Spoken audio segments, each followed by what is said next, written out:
नमस्कार दोस्तों, स्वागत है आप सभी का हमारे YouTube चैनल एंडमी क्लासेस में। जो हमने मैथ का टॉपिक स्टार्ट किया था उसी टॉपिक का हम दूसरा क्वेश्चन लेकर के आए। पहला क्वेश्चन हम डिस्कस कर चुके हैं।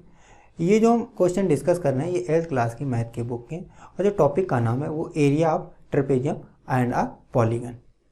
तो क्वेश्चन नंबर 2 क्या कहता है, find the area of trapezium whose parallel side are 38.7 centimetre and 22.3 centimetre and distance between them is 16 centimetre. तो सबसे पहले हमने एक रफ डायग्राम बना लिया। अब रफ डायग्राम जब मैंने बनाया तो ए बी को मैंने क्या मान लिया, 38.7 सेंटीमीटर मान लिया, और डी सी को हमने क्या मान लिया, 22.3 सेंटीमीटर मान लिया।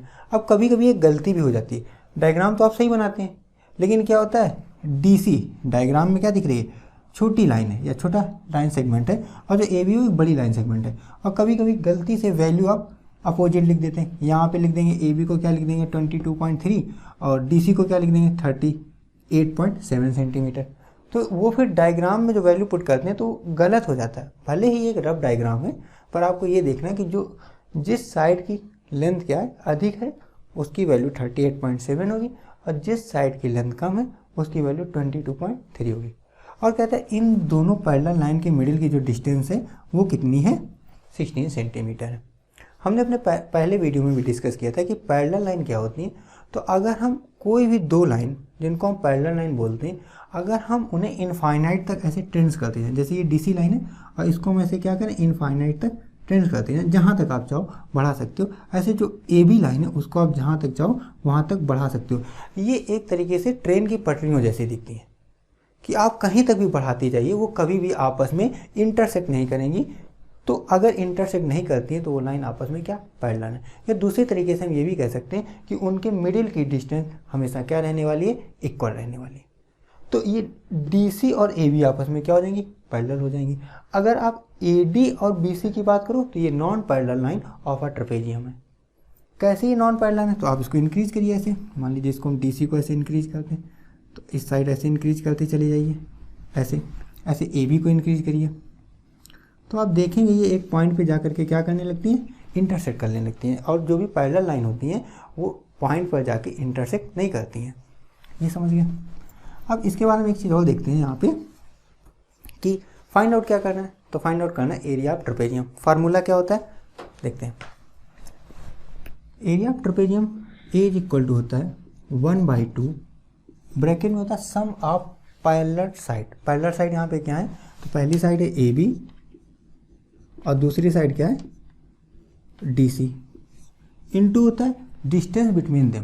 पैरेलल लाइन के मिडिल की जो डिस्टेंस है, तो यहाँ से इस पैरेलल लाइन से इस पैरेलल लाइन की जो डिस्टेंस है वो 16 सेंटीमीटर है, जो कि क्वेश्चन में क्या है गिवन है। तो यहाँ पे हम लिख देते हैं DM, डिस्टेंस बिटवीन देम।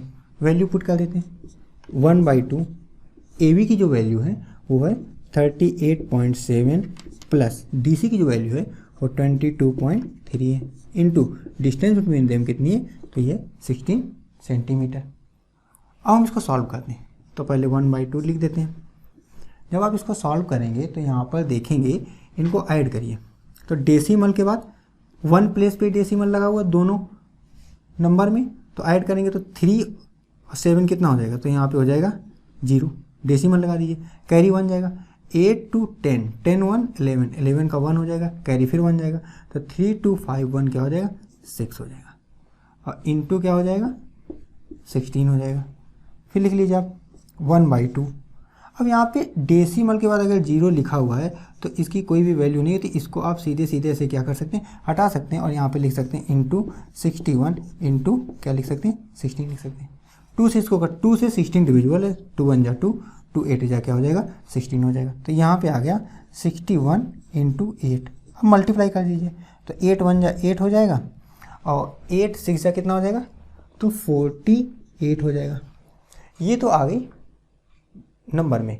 अब ये जो एरिया है ट्रेपेजियम का, तो यहाँ पे यूनिट जो दी हुई है वो सेंटीमीटर में, तो यहाँ पे आ जाएगा सेंटीमीटर स्क्वायर। या दूसरे तरीके से मैं बोलूँ कि जो एरिया ऑफ ट्रेपेजियम होता है वो किस में होता है, तो स्क्वायर यूनिट में होता है। या कोई भी जिसका भी 2 डायमेंशन फिगर का अगर एरिया निकालते हैं तो वो किस में आता है, स्क्वायर यूनिट में आता है। यहाँ पे यूनिट क्या है, सेंटीमीटर है, इसलिए जो आपका एरिया आया वो सेंटीमीटर स्क्वायर में आ गया। हम अपने नेक्स्ट वीडियो में नेक्स्ट क्वेश्चन को डिस्कस करेंगे। Thank you.